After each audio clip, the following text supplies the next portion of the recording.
प्रलंबासुर वध और उसकी सच्चाई। मैं कृष्ण। गोकुल में मेरा बचपन शरारतों और हंसी से भरा था।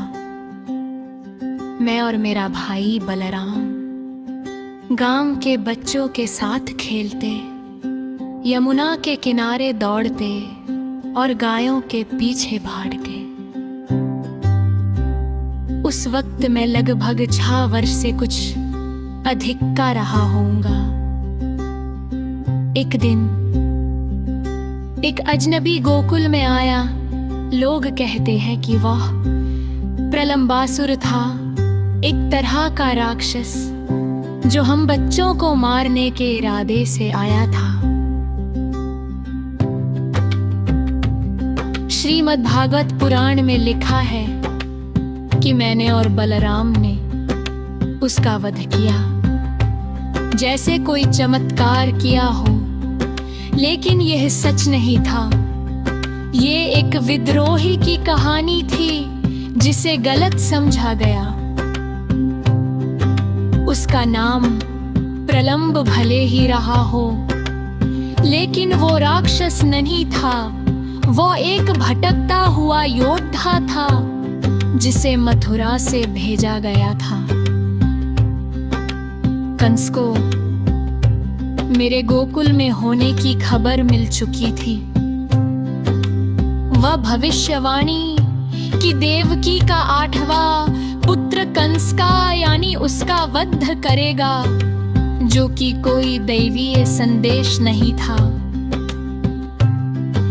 बल्कि केवल लोगों की फुसफुसाहट थी। कंस के दिल में डर बनकर बैठ गई थी। उसने अपने एक विश्वसनीय सिपाही को गोकुल भेजा था ताकि वो मेरी सच्चाई का पता लगा सके। वह सिपाही गोकुल में एक ग्वाले के भेष में आया था।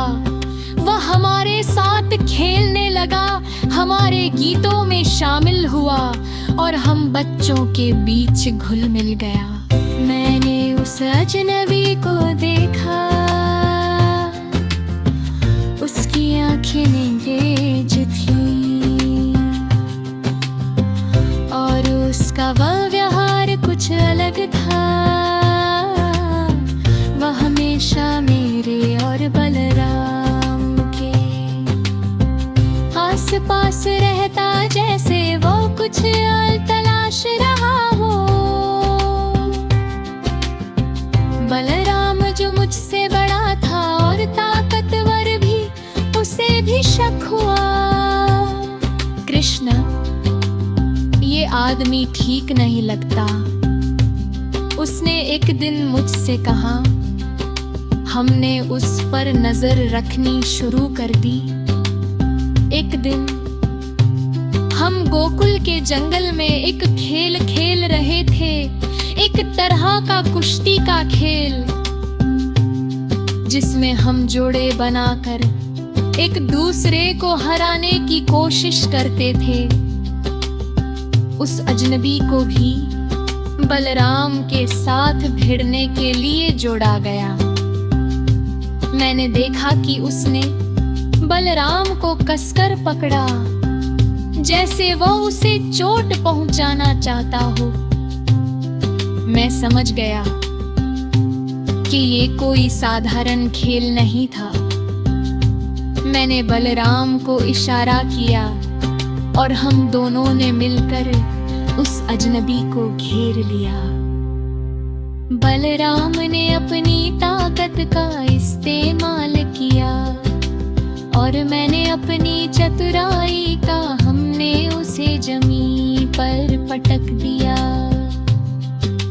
वह चिल्लाया, मैं तुम्हें नहीं मारने आया, मैं तो बस कंस के आदेश का पालन कर रहा था।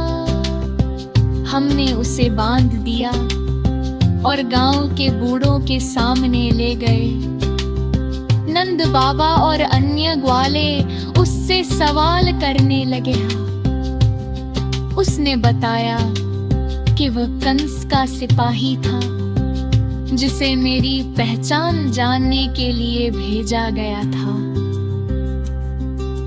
गोकुल के लोगों ने उसे दंड देना चाहा, लेकिन मैंने और बलराम ने उन्हें रोक दिया, क्योंकि वो तो बस एक सिपाही है। मैंने कहा उसे छोड़ दो और मथुरा वापस भेज दो। हमने उसे ये चेतावनी दी कि वो कंस को यह बताए कि कृष्ण उसके लिए कोई खतरा नहीं है। लेकिन गोकुल में ये घटना कहानी की शक्ल में फैल गई। लोगों ने इसे गधा चढ़ाकर बताया कि कृष्ण और बलराम ने एक राक्षस को हराया है। कुछ लोग कहने लगे वे दोनों कोई साधारण बच्चे नहीं हैं, और इस तरह धीरे धीरे ये कहानी मिथक बन गई। परंबासुर कोई राक्षस नहीं था, वो कंस का भेजा हुआ एक सिपाही था, जिसे हमने अपनी बुद्धि और ताकत से हराया था। मैं कोई चमत्कारी शक्ति नहीं रखता था, मैं एक बच्चा था जो अपने भाई के साथ मिलकर अपने गांव की रक्षा करने का प्रयास कर रहा था। लेकिन एक बात तो हम सबको समझनी होगी, वो ये कि इंसान के ईमानदारी और लगन से किए हुए प्रयास उस इंसान को कालजयी अवश्य ही बना देते हैं, और यही प्रकृति का